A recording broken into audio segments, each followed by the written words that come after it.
चित्तौड़गढ़ के राजमहल में नई दुल्हन की मुंह दिखाई की रस्म चल रही थी। नेग और शगुन को लेकर खूब हंसी मजाक हो रहे थे। बेशकीमती हीरे, जवाहरात, गहने और अशर्फियां भेंट किए जा रहे थे। लेकिन उनको देखने के बजाय घूंघट के पीछे छिपी दुल्हन की नम आंखें मन ही मन एक छवि निहार रही थी। अपने पहले और आखिरी प्रेम गिरधर गोपाल की छवि। सांसों के साथ बस एक ही जाप चल रहा था, कृष्ण कृष्ण कृष्ण कृष्ण कृष्ण। भीतर ही भीतर किसी धूनी की तरह एक ही प्रार्थना उठ रही थी। आज ये कैसी परीक्षा में ला खड़ा कर दिया है गिरधर तुमने। एक ब्याहता का विवाह होने दिया। जानते हो ना, बचपन में ही तन मन आत्मा से तुम्हें अपना स्वामी मान लिया था। राजपुतानी हूँ, अपने स्वामी के अलावा किसी गैर पुरुष की छाया भी न पड़ने दूंगी खुद पर। उससे पहले ये देह समाप्त कर दूंगी। अब मेरी रक्षा का भार तुम्हारे हाथों में है मुरलीधर। वो साल था सन 1516 का।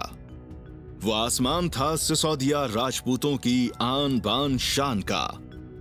वो धरती थी वीरों की भूमि चित्तौड़गढ़। और वो चौबारा था महान शासन राणा सांगा के राजमहल का, जहां पर आज उनके बड़े बेटे कुंवर भोजराज की नई नवेली दुल्हन बैठी हुई थी। उस दिन राजमहल भी किसी दुल्हन की तरह ही सजा हुआ था। महल में कहीं सजी धजी औरतें लोकगीत गाती हुई घूमर कर रही थीं, तो कहीं पगड़ी पहने बांके नौजवान कच्ची घोड़ी का खेल खेल रहे थे। इन सब के बीच घूंघट निकाले बैठी दुल्हन की मुंह दिखाई की रस्म चल रही थी। भोजराज की छोटी बहन ऊदाबाई इस अवसर पर खासी उत्साहित थी। अरे काकी सा, ये क्या, बस 20 अशर्फियां? बात सिर्फ मेरी भाभी सा की मुंह दिखाई की होती तो मैं मान जाती, मगर यहाँ तो मेवाड़ की शान महाराणा सांगा और महारानी कर्णावती की बहू की मुंह दिखाई की बात है। इतने से काम न चलेगा। बड़ी आई भाभी सा की पहरेदारी करने वाली। ये ले पूरी 100 अशर्फियां। अब तो मुंह देखने दे बींदड़ी का। देखूं तो मेड़ता वालों ने मेवाड़ के आकाश में कौन सा चांद खिलाया है, पूर्णिमा का या अमावस का। थोड़ी मान मनुहार के बाद ऊदाबाई ने धीरे धीरे दुल्हन का घूंघट उठा दिया। घूंघट के पीछे छिपे चेहरे से ऐसा तेज बह रहा था कि काकी सा की आंखें चुंधिया गईं। कहो काकी सा, किस चांद के दर्शन हुए, पूर्णिमा के या अमावस के? तेरी भाभी सा तो चांद नहीं सूरज है उदा। देखना एक दिन पूरे मेवाड़ को अपने तेज से रोशन करेगी। अब यहाँ तेरा राज खत्म हुआ, अब तो तेरी भाभी सा का राज चलेगा। वैसे नाम क्या है कुंवर भोज की बींदड़ी का? मीरा। मीरा नाम है हमारी भाभी सा का। देखा, मैं ना कहती थी बींदड़ी सूरज है चांद नहीं। मीरा का मतलब ही होवे है तेज पवित्र रोशनी, ऐसी जिसकी तरफ कोई नजर उठा के बिना देख सके। भाभी सा का नाम अगर मीरा ना भी होता तो भी उनकी तरफ कोई आंख उठाकर नहीं देख सकता काकी सा। अब ये मेड़ता की कुंवर बाई सा नहीं, मेवाड़ की रानी मीरा बाई सा है। कुंवर भोजराज इस विवाह को लेकर बड़े खुश थे, मगर मीराबाई उस पल को सोचकर ही कांप रही थी जब उसका सामना सुहाग कक्ष में भोजराज से होना था। ये भी तो नहीं जानती थी कि कैसे इंसान है वो, क्या उनकी मन की बातें समझेंगे या उस पर अधिकार जमाएंगे। आखिर एक लिंग जी महाराज को साक्षी मानकर पूरे विधि विधान के साथ ब्याह कर लाए हैं उसे। यही सब सोचते हुए मीराबाई की आंखों से 2 आंसू छलक कर हथेलियों पर आ गिरे। शायद अब इन्हीं आंसुओं से मीराबाई के जीवन की कहानी लिखी जानी थी। क्या हुआ जब मीराबाई का सामना भोजराज से हुआ? क्या उनका डर सही निकला या फिर श्री कृष्ण पर उसके विश्वास की जीत हुई? जानने के लिए चलते हैं अगले एपिसोड पर।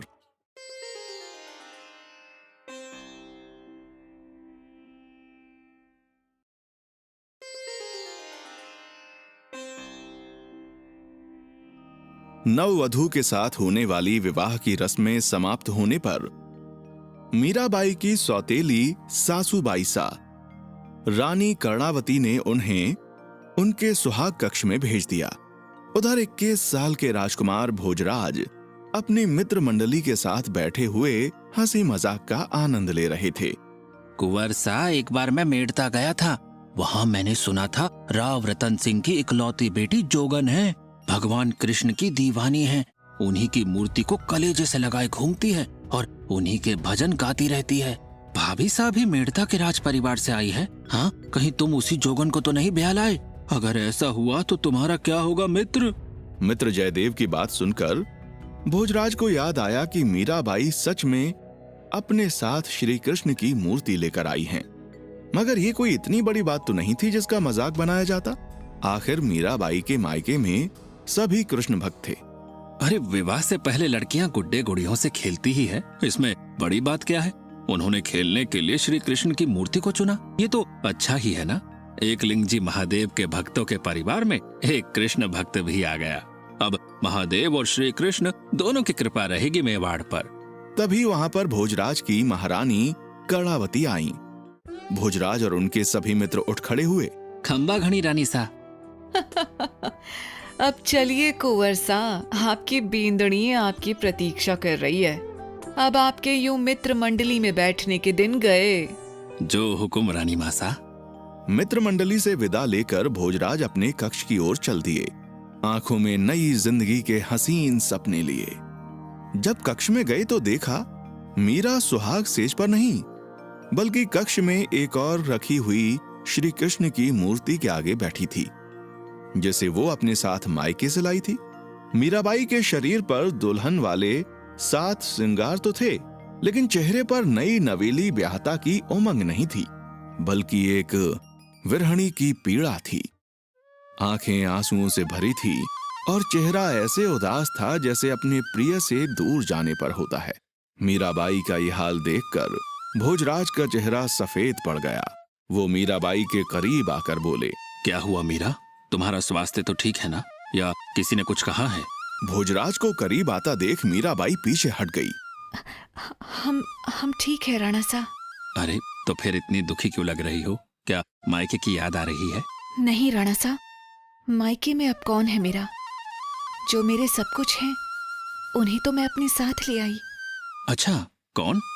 मेरे तो गिरधर गोपाल, दूसरों न कोई। मीराबाई की बात सुनकर भोजराज हंस पड़े और सोचने लगे। लगता है जयदेव सही कह रहा था, जोगन को ही ब्याह कर ले आया हूँ। आपने कुछ कहा? नहीं तो, वैसे गिरधर के अलावा अब तो हम भी तुम्हारे ही हैं। हमारा विवाह हुआ है तुमसे, तुम अर्धांगिनी हो हमारी। मुझे ये विवाह मान्य नहीं है राणा सा। मैं पहले से ही विवाहित हूँ और मेरे पति के अलावा बाकी सभी पुरुष मेरे लिए पर पुरुष हैं। मुझे क्षमा करे राणा सा, मैं आपकी पत्नी का स्थान नहीं ले पाऊंगी। ऐसा सोचना भी मेरे लिए पाप है। मीराबाई की बात सुनकर भोजराज सन्न रह गए और सोचने लगे। मीरा पहले से विवाहित है, ऐसा कैसे हो सकता है? अगर ये बात सच होती तो मीरा के पिता राव रतन सिंह ये बात उनसे क्यों छुपाते? आखिर वो जानते हैं मेवाड़ की मर्यादा और प्रतिष्ठा से खिलवाड़ करने का क्या अंजाम हो सकता है। और फिर विवाह का प्रस्ताव तो उन्होंने ही भिजवाया था, कोई जोर जबरदस्ती तो नहीं हुई थी, कहीं ये प्रेम प्रसंग का मामला तो नहीं। भोजराज को समझ नहीं आ रहा था कि मीराबाई की इस बात का क्या मतलब है। मीरा, क्या तुम सच कह रही हो? मुझे विश्वास नहीं हो रहा, क्योंकि अगर तुम्हारा विवाह हो चुका होता तो तुम्हारे पिता हमारा विवाह क्यों करते? या फिर उनको भी इस बारे में नहीं पता? क्या तुमने चोरी छुपे किसी से विवाह किया है? नहीं, मैं शतरानी हूँ। मैंने जीवन में कोई काम चोरी छुपे नहीं किया और ना ही करूंगी। सभी को पता था मैं विवाह कर चुकी हूँ, लेकिन कोई मेरी बात को गंभीरता से लेता ही नहीं। अब इसमें मेरा क्या दोष? किससे विवाह हुआ है तुम्हारा? वो मेड़ता का है या मेवाड़ का? वो तो पूरे जगत के हैं। अच्छा, कौन है तुम्हारा पति? उसका नाम क्या है? जाके सिर मोर मुकुट मेरो पति सोई, मेरे तो गिरधर गोपाल, दूसरों न कोई। मीराबाई ने अपने गिरधर गोपाल की मूर्ति की ओर इशारा करते हुए कहा और भोजराज सारा मांजरा समझ गए। कि मीराबाई भक्ति के उन्माद में भगवान कृष्ण को ही अपना पति मान बैठी हैं। उनके अंदर विचारों की उथल पुथल चलने लगी। यानी मेरे मित्र ठीक ही कह रहे थे, मैं सच में एक जोगन ब्याह कर ले आया हूँ जो श्री कृष्ण को ही पति मान बैठी है। अब ऐसी बात को भला कौन गंभीरता से लेगा। वैसे मीरा की मां की मृत्यु जल्दी हो गई थी। शायद जीवन के उस अकेलेपन को भरने के लिए इन्होंने खुद को भक्ति में डुबो दिया होगा। मुझे मीरा को समय देना होगा। 18 की ही तो है। धीरे धीरे पत्नी धर्म की मर्यादा और गृहस्थी की जिम्मेदारियां समझ जाएगी। मन में उम्मीदों का दीपक जलाकर भोजराज प्रेम से बोले, मैं तुम्हारी भक्ति का सम्मान करता हूं मीरा, और तुम्हारा भी। माखन चोर नंद किशोर तो है ही ऐसे। न जाने कितनी किशोरियों को अपने प्रेम में उलझाकर गोपी बनाया हुआ है।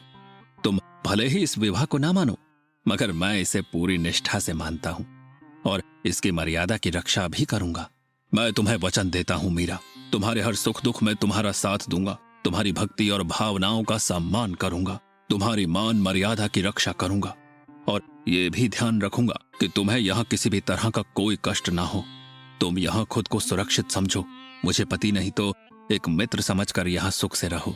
मीराबाई को विश्वास में लेकर भोजराज उस कक्ष से चले गए और मीराबाई श्री कृष्ण के चरणों में गिर पड़ी।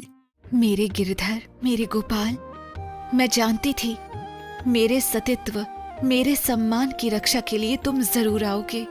जैसे तुमने चीर बढ़ाकर द्रौपदी की लाज रखी, ऐसे ही आज राणा भोज जैसे देवता के घर लाकर मुझे सुरक्षित कर दिया। मैं जानती हूँ ये सब तुम्हारी ही लीला है। क्या होता अगर मेरे घर वाले मुझे किसी दूसरे कुंवर से ब्याह देते?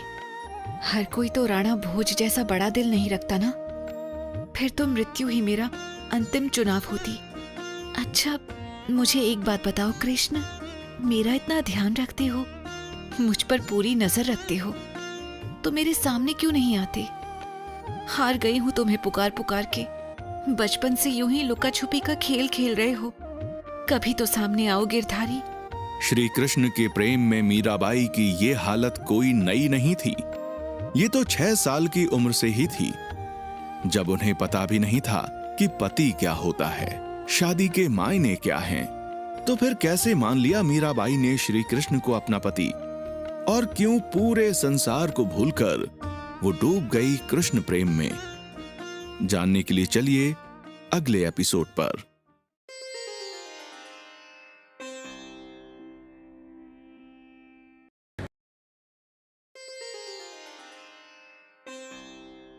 ये बात है सन 1498 की।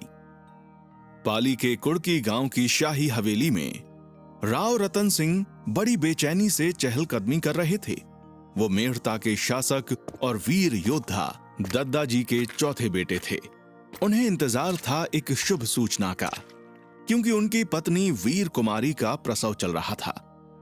रतन सिंह बार बार भगवान कृष्ण को याद कर रहे थे और मन्नतें मांग रहे थे। हे श्रीनाथ जी, रक्षा करना, सब ठीक से हो जाए, जल्दी ही जच्चा बच्चा की सलामती की शुभ सूचना मिले। मैं पूरे परिवार के साथ आपके दर्शन को आऊंगा। और जल्द ही हवेली नवजात कन्या की किलकारियों से गूंज उठी।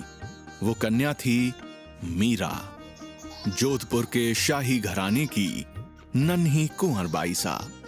वो मीराबाई के